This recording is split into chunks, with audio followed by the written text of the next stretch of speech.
তালিমুল কোরআন নুরানি মাদ্রাসায় মক্তবের 7 জন ছাত্রছাত্রী সবক আমপারা সবক অনুষ্ঠানে রায়পুর জনতা ব্যাংকের সাবেক অফিসার ভুয়াবাড়ি জামে মসজিদের সম্মানিত সেক্রেটারি জনাব ইসমাইল ভূঁইয়া সাহেব উপস্থিত আছেন।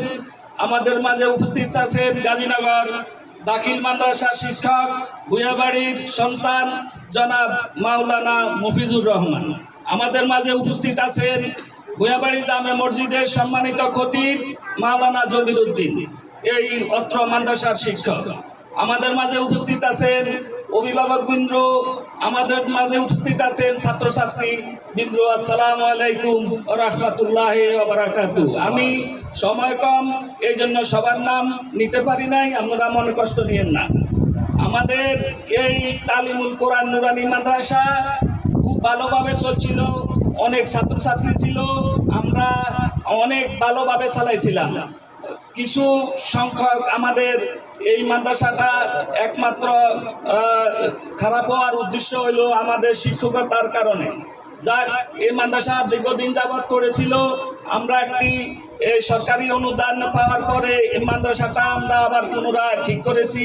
আমাদের বাড়ির লোকজন কিছু টাকা পয়সা দিছে, আমরা প্রায় ৭৫,০০০ টাকা খরচ করে এই মাদ্রাসা আবার ঠিক করছি। এখন আমরা মক্তব চালাইতাম মসজিদের মধ্যে মক্তব চালাইতে যাইয়ে দেখা গেছে আপনাদের ছেলে সন্তান মেয়েরা এখানে আসে, ছোট ছোট বাচ্চা, এরা পেশাব করে দেয়, বিভিন্ন সমস্যা হয়ে যায়। মসজিদ হলো পবিত্র ঘর, এই জন্য আমরা চিন্তা করলাম যে না, আমরা তালিমুল কোরআন নুরানি মাদ্রাসায় এটা খালি পড়ে আছে, আমরা এখানে মক্তবের ব্যবস্থা করি। আমরা এখানে ইলেকট্রিক কাজ করাইছি। আমার এক ছোট ভাই হুজুরের দ্বারা একটু কথা বলেছিলাম একটা ফ্যানের জন্য, উনি সাথে সাথে পরদিনে একটা ফ্যান এই মাদ্রাসায় দিয়েছে। উপস্থিতি মুসলিয়ানে কেরাম, আপনারা জানেন যে ঐতিহ্যবাড়ি এই ভূঁয়াবাড়ির এর সামনে এই মাদ্রাসাটি, এই অত্র এলাকার ছাত্রছাত্রীরা এখানে উপস্থিত আসে। এখানে প্রায় দেখা গেছে 45 জনের মাত্র ছাত্রছাত্রী আছে, নিয়মিত 30 জনের মতো ছাত্রছাত্রী উপস্থিত থাকে। আমাদের কথা হলো এই যে ছাত্রছাত্রীরা আসে, আপনারা ছেলে সন্তানদেরকে যে এখানে পাঠান, এরা কি লেখাপড়া করে না করে কি আসে বিষয় আপনারা খোঁজ খবর নেবেন। আর দেখা গেছে একটা ছেলে একটা মেয়েরে আপনারা যদি কেজি স্কুলে পড়ান, দেখা গেছে মাসে 1000, 1500, 2000, 5000 টাকা পর্যন্ত খরচ হয়, কোনো সমস্যা হয় না।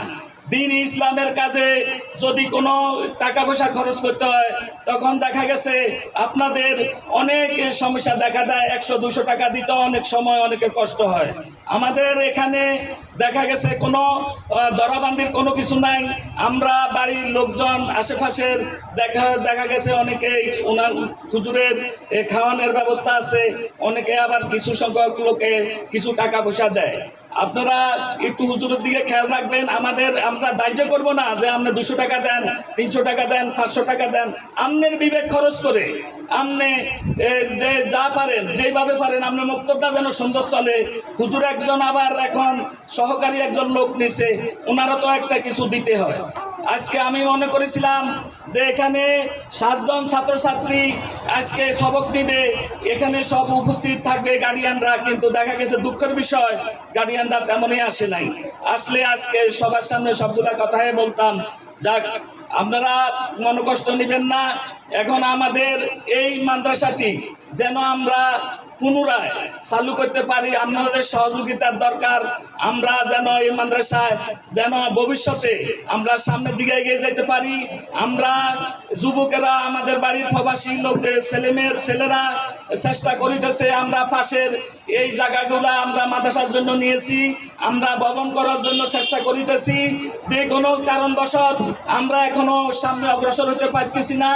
ইনশাআল্লাহ অচিরেই আমরা আমাদের প্রবাসীদের জন্য এর সাথে যোগাযোগ করে আমরা একটা ব্যবস্থা করব।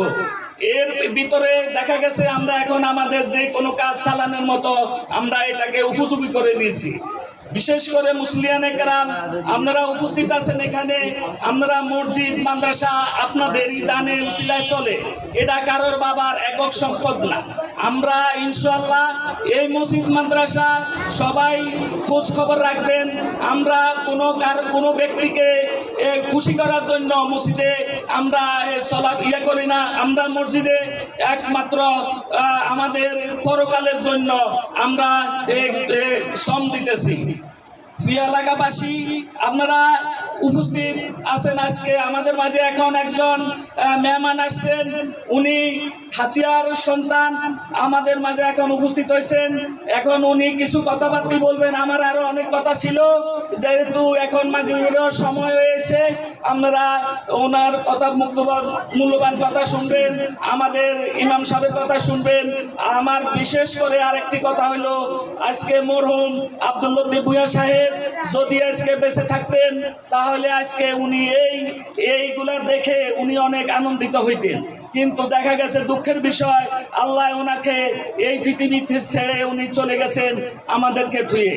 তো যাই হোক, কথা হলো ওনার জন্য, আব্দুল লতিফ ভূঁইয়ার জন্য আপনারা সবাই দোয়া করবেন।